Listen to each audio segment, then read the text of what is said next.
परिचय। प्रिया, तुम इन तीलियों के साथ क्या कर रही हो? मैं इन तीलियों की सहायता से अलग अलग तरह की आकृतियां बना रही हूँ। देखो, मैंने एक समांतर चतुर्भुज बनाया है। ये तो अच्छा है। क्या अब तुम एक त्रिभुज बना सकती हो? हाँ, मैं बना तो सकती हूँ, पर अब मेरे पास सिर्फ 2 तीलियां बची हैं। कोई समस्या नहीं, तुम अब भी एक त्रिभुज बना सकती हो। लेकिन कैसे? ये तीलियां मुझे दो। देखो, अब दोनों आकृतियों का आधार एक ही है। हाँ, यह तो बहुत आसान था। आओ, इस अध्याय में हम ऐसी ही और भी आकृतियों के बारे में जानते हैं। उद्देश्य। इस पाठ के अंत में आप निम्न करने में सक्षम हो जाएंगे। एक ही आधार पर तथा एक ही समांतर रेखाओं के बीच की आकृतियां बनाना। एक ही आधार पर तथा एक ही समांतर रेखाओं के बीच के समांतर चतुर्भुजों को समझना। एक ही आधार पर तथा एक ही समांतर रेखाओं के बीच के त्रिभुजों को समझना। समांतर चतुर्भुजों और त्रिभुजों के क्षेत्रफल से संबंधित प्रमेयों को सिद्ध करना। समांतर चतुर्भुजों और त्रिभुजों के क्षेत्रफल से संबंधित उदाहरणों को हल करना।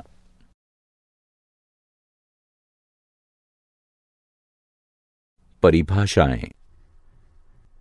किसी भी समतल क्षेत्र के विस्तार अथवा उसकी माप को उस क्षेत्र का क्षेत्रफल कहते हैं। और क्या आप जानते हैं कि समतल क्षेत्र क्या है? किसी समतल का वह भाग जो किसी बंद आकृति के अंदर हो, वह उसी आकृति का समतल क्षेत्र कहलाता है। 2 सर्वांग सम आकृतियों के क्षेत्रफल समान होते हैं, लेकिन समान क्षेत्रफल वाली आकृतियां सर्वांग सम हों, यह आवश्यक नहीं है। किसी आकृति के क्षेत्रफल को AR से भी दर्शाया जा सकता है।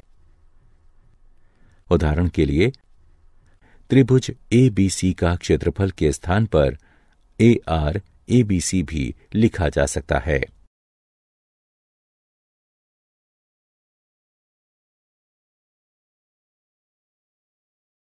एक ही आधार पर बनी आकृतियां।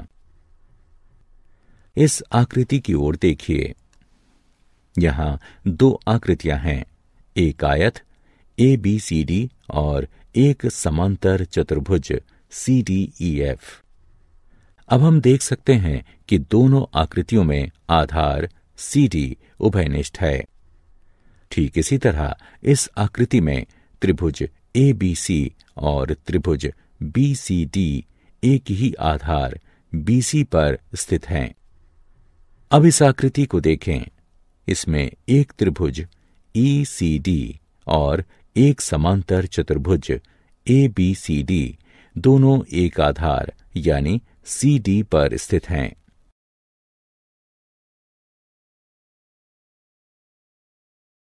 एक आधार और एक ही समांतर रेखाओं के बीच की आकृतियां। अब इस आकृति की ओर देखें। हम देख सकते हैं कि समांतर चतुर्भुज ABEC तथा समांतर चतुर्भुज ABFD में आधार AB उभयनिष्ठ है। साथ ही समांतर चतुर्भुज ABEC के शीर्ष C और E जो भुजा AB के सम्मुख हैं तथा समांतर चतुर्भुज ABFD के शीर्ष D और F जो भुजा AB के सम्मुख हैं, एक ही भुजा CF पर हैं जो AB के सम्मुख है। इसलिए हम कह सकते हैं कि दोनों समांतर चतुर्भुज एक ही आधार AB पर तथा एक ही समांतर रेखाओं AB तथा CF के बीच स्थित हैं। ठीक इसी तरह इस चित्र में ADB तथा ACB दोनों त्रिभुज एक ही आधार ए बी पर तथा एक ही समांतर रेखाओं ए बी तथा डी सी के बीच स्थित हैं। इसलिए दो आकृतियां यदि एक ही आधार पर स्थित हैं और उभयनिष्ठ आधार के सम्मुख स्थित उनके शीर्ष एक ऐसी रेखा पर स्थित हैं जो आधार के समांतर हैं, तो वो आकृतियां एक ही आधार और एक ही समांतर रेखाओं के बीच की आकृतियां कहलाएंगी।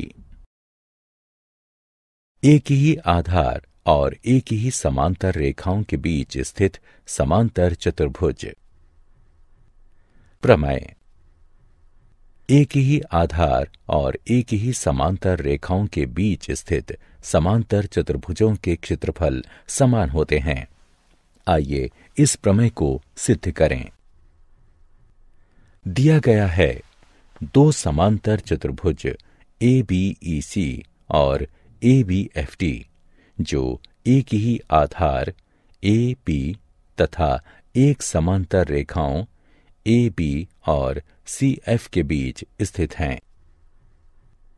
हमें यह सिद्ध करना है कि ABEC का क्षेत्रफल बराबर है ABFD के क्षेत्रफल के। त्रिभुज ADC और त्रिभुज BEF में कोण ACD बराबर है कोण BEF के, क्योंकि ये समांतर रेखाओं AC सर्वांगसम BE तथा त्रियक रेखा CF के संगत कोण हैं। इसे समीकरण 1 से चिन्हित कीजिए।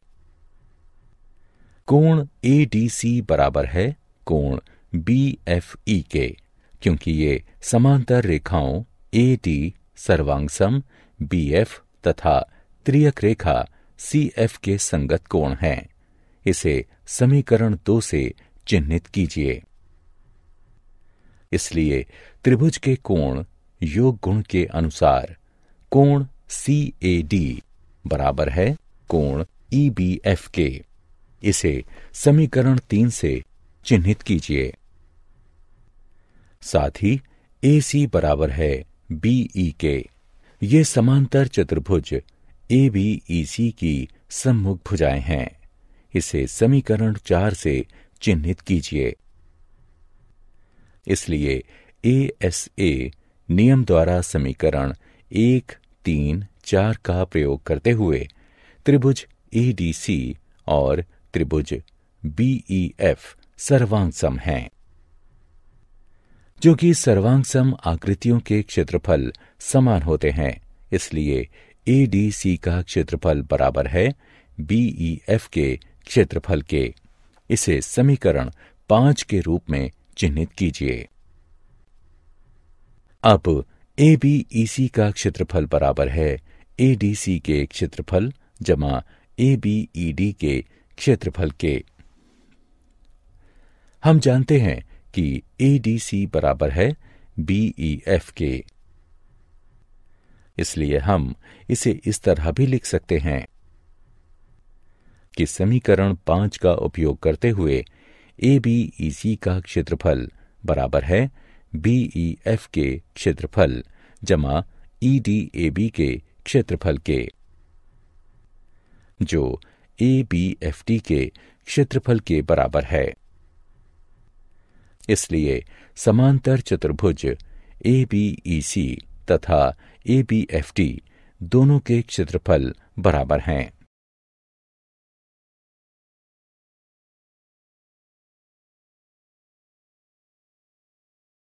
प्रमेय का विलोम। अब हम सिद्ध कर चुके हैं कि एक ही आधार और एक ही समांतर रेखाओं के बीच स्थित समांतर चतुर्भुजों के क्षेत्रफल समान होते हैं। इस प्रमेय का विलोम भी सत्य है, जिसके अनुसार एक ही आधार पर स्थित समान क्षेत्रफल वाले समांतर चतुर्भुज एक ही समांतर रेखाओं के बीच स्थित होते हैं।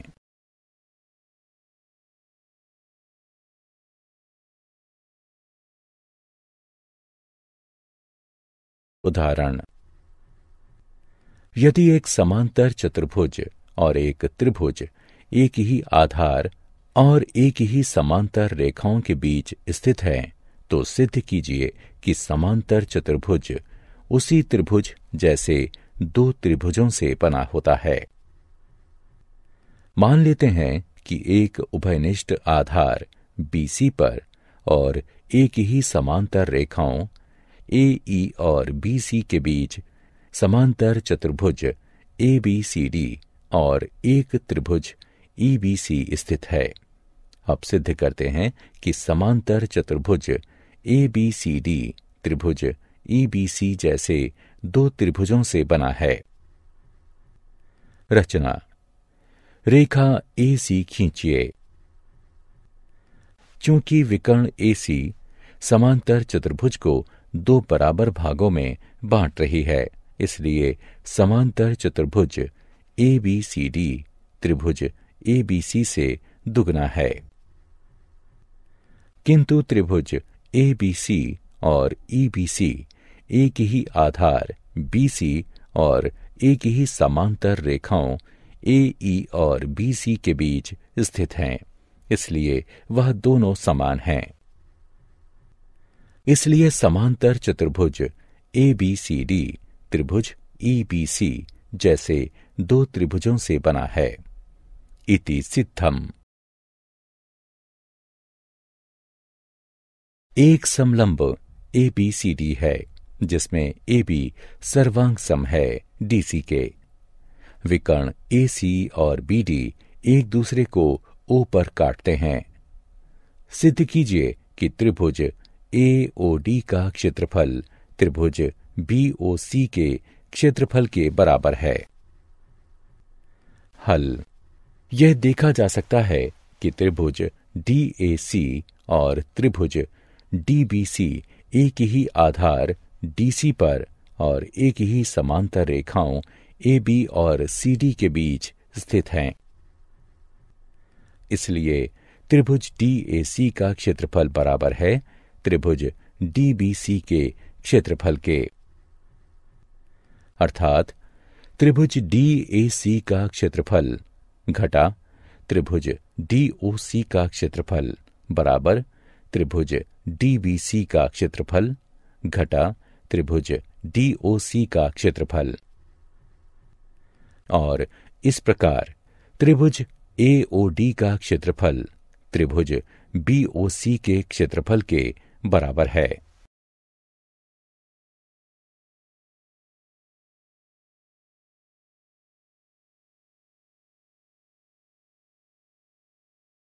एक ही आधार तथा एक ही समांतर रेखाओं के बीच स्थित त्रिभुज। प्रमेय। एक ही आधार या बराबर आधारों और एक ही समांतर रेखाओं के बीच स्थित त्रिभुजों के क्षेत्रफल समान होते हैं। दिया गया है एक ही आधार BC और एक ही समांतर रेखाओं BC तथा AD के बीच स्थित दो त्रिभुज ABC और DBC हैं। सिद्ध करना है त्रिभुज ABC का क्षेत्रफल बराबर है त्रिभुज DBC के क्षेत्रफल के। रचना।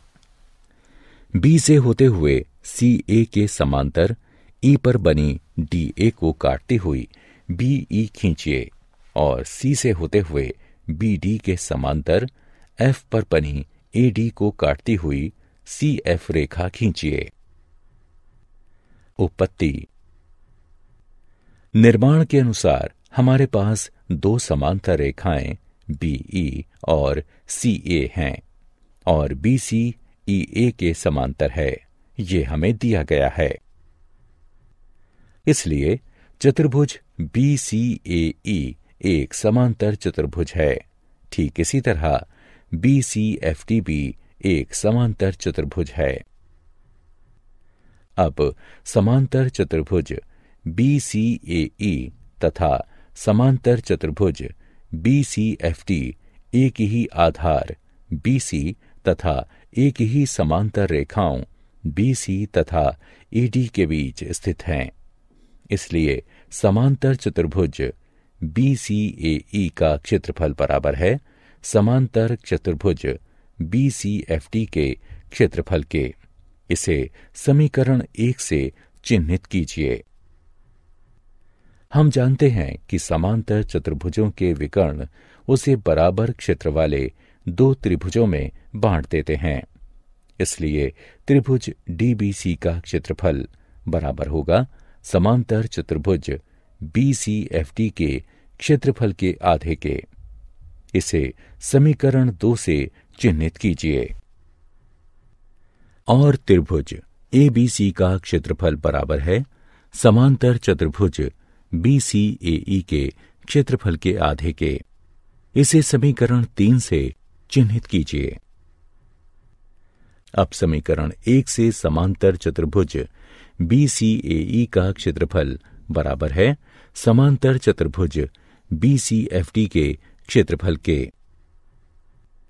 इसलिए समांतर चतुर्भुज BCFD का आधा क्षेत्रफल बराबर है समांतर चतुर्भुज BCAE के आधे क्षेत्रफल के।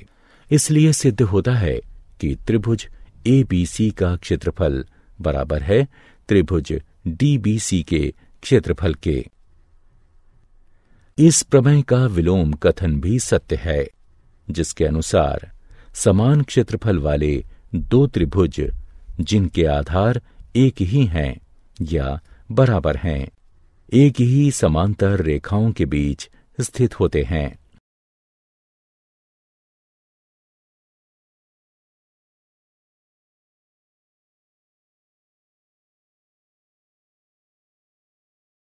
उदाहरण, एक त्रिभुज ABC में E माध्यिका AD का मध्य बिंदु है।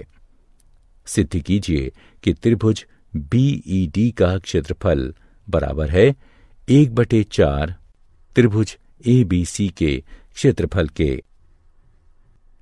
हल दिया गया है AD त्रिभुज ABC की माध्यिका है, इसलिए यह त्रिभुज ABC को बराबर क्षेत्रफल वाले दो त्रिभुजों में बांटेगा। इसलिए त्रिभुज ABD का क्षेत्रफल बराबर है त्रिभुज ACD के क्षेत्रफल के। इसके अनुसार त्रिभुज ABD का क्षेत्रफल बराबर है 1/2 त्रिभुज ABC के क्षेत्रफल के। इसे समीकरण 1 से चिन्हित करें। त्रिभुज ABD में AD का मध्य बिंदु E है, इसलिए BE माध्यिका है। इसलिए त्रिभुज BED का क्षेत्रफल बराबर है त्रिभुज ABE के क्षेत्रफल के। अर्थात त्रिभुज BED का क्षेत्रफल बराबर है 1/2 त्रिभुज ABD के क्षेत्रफल के। अर्थात समीकरण 1 के अनुसार त्रिभुज BED का क्षेत्रफल बराबर है 1/2 गुणा 1/2 त्रिभुज ABC के क्षेत्रफल के, जिससे यह सिद्ध होता है कि त्रिभुज BED का क्षेत्रफल बराबर है 1/4 त्रिभुज ABC के क्षेत्रफल के।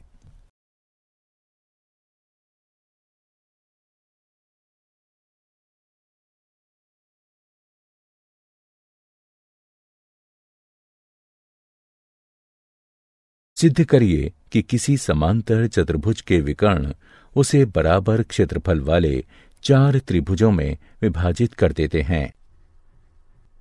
हल। हम जानते हैं कि समांतर चतुर्भुज के विकर्ण एक दूसरे को समद्विभाजित करते हैं। इसलिए O, AC और BD का मध्य बिंदु है। त्रिभुज ABC में BO माध्यिका है, इसलिए यह इसे बराबर क्षेत्रफल वाले दो त्रिभुजों में विभाजित करेगा। इसलिए त्रिभुज AOB का क्षेत्रफल बराबर है त्रिभुज BOC के क्षेत्रफल के। इसे समीकरण 1 से चिन्हित करें। त्रिभुज BCD में CO माध्यिका है, इसलिए त्रिभुज BOC का क्षेत्रफल बराबर है त्रिभुज COD के क्षेत्रफल के। इसे समीकरण 2 से चिह्नित कीजिए। ठीक इसी तरह त्रिभुज COD का क्षेत्रफल बराबर है त्रिभुज AOD के क्षेत्रफल के। इसे समीकरण 3 से चिह्नित करें। समीकरण 1, 2 और 3 से हमें यह पता चलता है कि त्रिभुज AOB का क्षेत्रफल बराबर है त्रिभुज BOC के क्षेत्रफल के, जो कि बराबर है त्रिभुज COD के क्षेत्रफल के, जो कि बराबर है त्रिभुज AOD के क्षेत्रफल के। इसलिए यह सिद्ध हुआ कि किसी समांतर चतुर्भुज के विकर्ण उसे बराबर क्षेत्रफल वाले 4 त्रिभुजों में विभाजित कर देते हैं। क्या आप जानते हैं, सिकंदरिया के हीरोन 1 शताब्दी ईसा पूर्व ने त्रिभुज के क्षेत्रफल के सूत्र की खोज की थी। गणित के इतिहास में वह सबसे अधिक इसी सूत्र के कारण जाने जाते हैं, जिसका नाम उन्हीं के नाम पर है।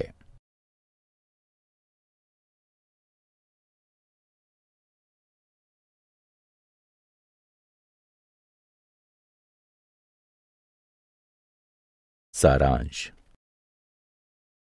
आइए हमने जो कुछ सीखा है उसे संक्षेप में दोहराएं। किसी आकृति का क्षेत्रफल वह संख्या किसी इकाई में है जो उस आकृति के अंदर आने वाले समतल को दर्शाती है। 2 सर्वांग सम आकृतियों के क्षेत्रफल बराबर होते हैं, लेकिन इस कथन का विलोम भी सही हो ये आवश्यक नहीं है। 2 आकृतियां यदि एक ही आधार पर स्थित हैं और उभयनिष्ठ आधार के सम्मुख स्थित उनके शीर्ष एक ऐसी रेखा पर स्थित है जो आधार के समांतर हैं, तो वो आकृतियां एक ही आधार और एक ही समांतर रेखाओं के बीच की आकृतियां कहलाएंगी।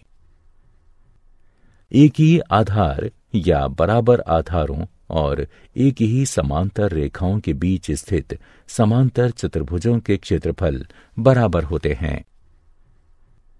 एक ही आधार या बराबर आधारों पर स्थित समान क्षेत्रफल वाले समांतर चतुर्भुज एक ही समांतर रेखाओं के बीच स्थित होते हैं।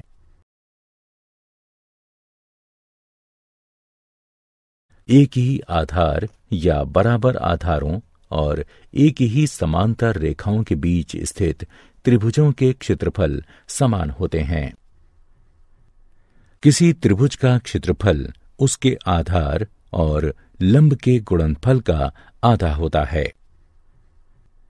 एक ही आधार या बराबर आधारों पर स्थित समान क्षेत्रफल वाले त्रिभुज एक ही समांतर रेखाओं के बीच स्थित होते हैं। एक त्रिभुज की माध्यिका उसे बराबर क्षेत्रफल वाले 2 त्रिभुजों में बांटती है। एक ही आधार या बराबर आधारों पर स्थित समान क्षेत्रफल वाले समांतर चतुर्भुज एक ही समांतर रेखाओं के बीच स्थित होते हैं। एक त्रिभुज की मध्य उसे 2 बराबर क्षेत्रफल वाले त्रिभुज में बांटती है।